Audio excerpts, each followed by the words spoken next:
시편 56편과 57편은 모두 다윗이 지은 비탄시로 분류됩니다. 그런데 이 두 시의 배경은 각각 다릅니다. 시편 56편은 다윗이 사울을 피해서 블레셋 가드란 도시로 망명했을 때를 배경으로 하고 있고, 57편은 다윗이 사울을 피해서 엔게디 굴에 은신했을 때를 배경으로 합니다. 오늘은 이 가운데서 56편에 대해서 살펴보려고 하는데, 먼저 8절 말씀을 새번역 성경으로 읽어보겠습니다. 나의 방황을 주님께서 헤아리시고 내가 흘린 눈물을 주님의 가둑부대에 담아두십시오. 이 사정이 주님의 책에 기록되어 있지 않습니까? 여기서 다윗은 자신의 방황함을 주님께서 헤아려 달라 간구합니다. 오죽했으면 적국인 블레셋 땅으로 망명했겠느냐는 거죠. 자신의 처지를 한탄하고 있는 거예요. 그때 다윗은 실로 방황하는 인생이었어요. 이곳저곳 갈 곳 없이 유리하며 떠돌며 방황하는 인생. 그때 다윗이 흘린 눈물이 얼마나 많았는지 다윗은 자신의 눈물을 가죽부대에 담아서 내 눈물을 기억해 달라고 하나님께 간구했습니다. 그리고 자신의 사정과 형편과 처지를 하나님께서 낱낱이 살펴서 아시지 않느냐고, 마치 책에 기록되어 있는 것 같지 않느냐고 물었던 겁니다. 다윗은 더 이상 피할 데가 없을 것 같아서, 그렇죠, 남유다 땅에서 더 이상 그 600명에 달하는 사람이 피할 길이 없어서 블레셋의 가드 땅으로 망명한 겁니다.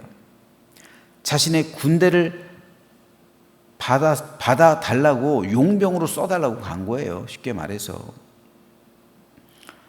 하지만 다윗은 도리어 그곳에서 심각한 생명의 위협을 받습니다. 왜냐하면 가드는 다윗이 죽인 골리앗의 고향이에요.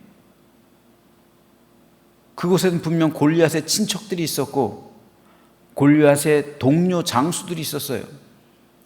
그런데 저들이 와가지고 자기들을 용병으로 삼아달라고? 이게 말이 돼요? 그 사람들한테 말이 안 되죠. 죽이자고 하는 거예요. 이때 어쩔 수 없이 다윗이 미친 척한 거예요.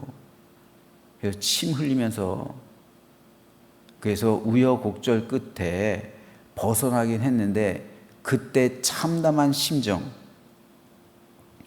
그때 기가 막힌 상황 속에서 바로 오늘 시편 56편을 쓰게 된 겁니다.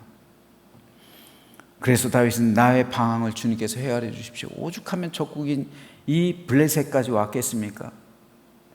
나의 방황과 나의 흘린 눈물을 기억해 달라. 내 사정을 주님의 책에 기록해 주시고 지금 나의 사정을 살펴달라고 강구했던 겁니다. 이 기간이요, 10년이에요. 10년. 우리도 세상을 살아가다 보면 다윗 같은 삶을 살아갈 때가 있습니다. 하는 일이 제대로 되지 않아서 세상에서 방황할 때가 있어요. 남몰래 흘리는 눈물도 있어요. 내 사정 알아달라고 외쳐야만 할 때가 있습니다. 그럴 때 우리는 아무것도 할 수 있는 게 없어요. 그저 하루하루를 힘없이 살아내는 수밖에 없어요. 그런데 여러분, 하루하루를 내가 힘없이 살아가는 것 같아요. 소망 없이 그냥 끊어진 삶을 살고 그렇게 살아가는 것 같은데, 하루하루를 버텨나가는 것도 생존이에요. 하루하루를 힘없게 살아가는 것도 생존이라니까요. 그것도 생존의 능력이에요. 나는 지금 죽지 못해서 살아가고 있는데, 죽지 못해 살아가는 그 순간을 하루하루 버텨내는 사람이 진짜 강한 사람입니다. 그것도 생존하는 거예요. 왜 그런지 아십니까? 성도에게는 반드시 하나님의 때가 오기 때문에 그래요. 하나님께서 내게 고난을 주신 것은 첫째는 목적이 있기 때문이에요. 그리고 둘째는 그 기한이 있어요. 따라서 이 고난을 견뎌내고 버텨내다 보면 하루하루 힘이 들지라도 어떻게 할 수 없다 할지라도 그냥 힘겹게 버텨내기라도 한다면 언젠가 때가 되면 하나님께서 내 모든 것을 풀어주실 때가 있어요. 그 과정이 지나가야 비로소 나를 향한 하나님의 섭리가 이거였구나, 이걸 깨닫게 되는 거예요. 다윗은 그 기간이 무려 10년이 걸렸다고요. 10년 동안 여러분 하루하루 피가 마르면서 사는 거예요. 58편에 보면 57편에 보면은 내가 새벽을 깨우리로다 라는 말이 나와요. 왜 새벽을 깨워요? 잠 못 자는 거예요. 제대로 잠 못 자는 거예요. 언제 사울이 쳐들어올까 봐. 그 과정이 매일 불면증에 시달리고 불안하고 초조하고 그게 10년이었다니까요. 어떤 사업하는 성도가 있었습니다. 한때 그의 사업은 잘 나갔다고 해요. 하지만 금융위기를 겪으면서 그의 사업은 어려워졌고 결국은 부도가 났습니다. 남들은 부도가 나도 자기 거 다 챙기고 채권자들이 손해를 보는데 이 성도는 신앙의 양심 때문에 자기가 살고 있는 아파트까지 다 빚을 갚았다고 그래요. 빚으로 갚았다고 그래요. 또 그 과정 가운데 어떻게든 사업을 살려보려고 그랬겠죠. 그러나 결국엔 쫄딱 망했다고 해요. 돌아오는 어음 뭐 많지도 않았다고 해요. 많은 돈도 아니었다고 그래요. 사업하는 입장에서 수천만 원, 그걸 못 막았다고 그래요. 그래서 파산했습니다. 모든 것을 다 퍼부었으니 기업 회생 꿈도 꿀 수 없었어요. 그 당시 뭐 기업 회생을 할 수도 없죠. 그런 제도가 없으니까 그냥 쫄딱 망한 거예요. 아파트까지 다 팔아버렸으니 머물 수 있는 집도 없었어요. 그때 이후로 그 성도는 비좁은 집에서 가난한 삶을 살아가게 됐습니다. 그야말로 하루하루 버텨나간 거예요. 하루하루 죽지 못해 사는 거예요.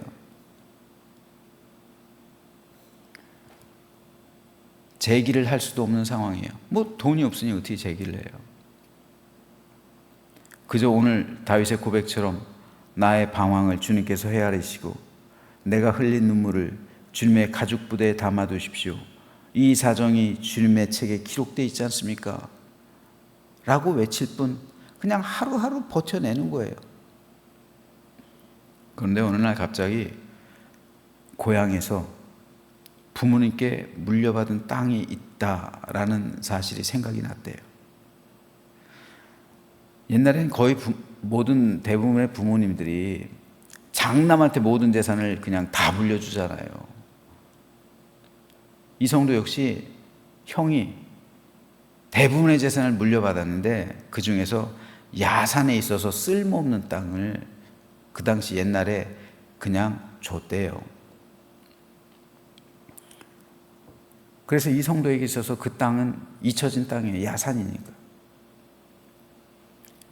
왜냐하면 그 땅의 공시지가가 9,900원이래요. 9,900원. 그 산에 있는 게 1,100평이 약간 넘는데 1,170평인가 그렇대요. 그러니까 1,100평 하면 9,900원 하면 얼마예요? 다 해봐야 1,100만 원이에요. 1,100만 원. 그러니까 신경도 안 썼겠죠.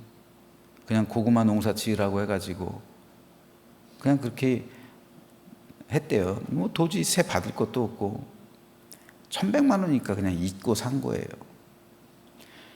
그런데 어느 날 문득 그 땅에서 뭐라도 좀 하나 해봐야 되나? 하도 살아갈 길이 막막하니까 이런 생각이 들었답니다. 그래서 그 땅 보기 위해서 고향으로 갔대요. 그런데 지인들이 그 땅값을 조금 더 쳐줄 테니까 자기에게 팔라고 그러대요. 친척도 그러고 친구도 그러고. 오랜만에 내려갔는데 친구들이 제시한 가격이 수천만 원밖에 안 돼요. 근데 그래도 이게 1,100만 원짜리인데 수천만 원을 준다고 하니까. 그런데 사업한 사람이라 촉이 있잖아요. 뭔가 이상하다.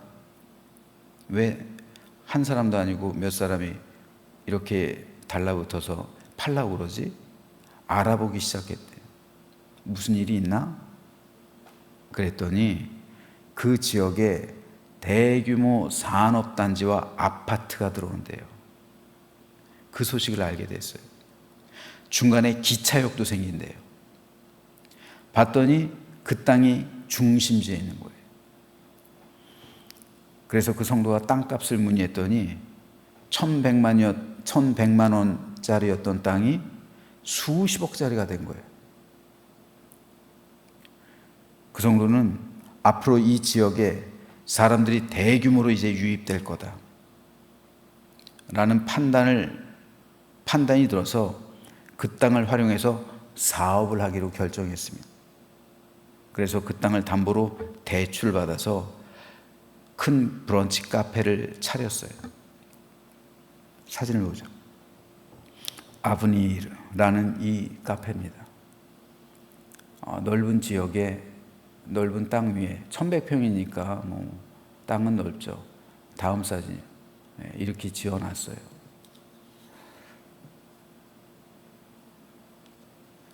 이 브런치 카페 오늘 개업합니다. 제가 어제 이곳에 가서 개업 예배를 드리고 왔어요. 여러분 이 성도가 누군지 아십니까? 여러분들 잘 아세요.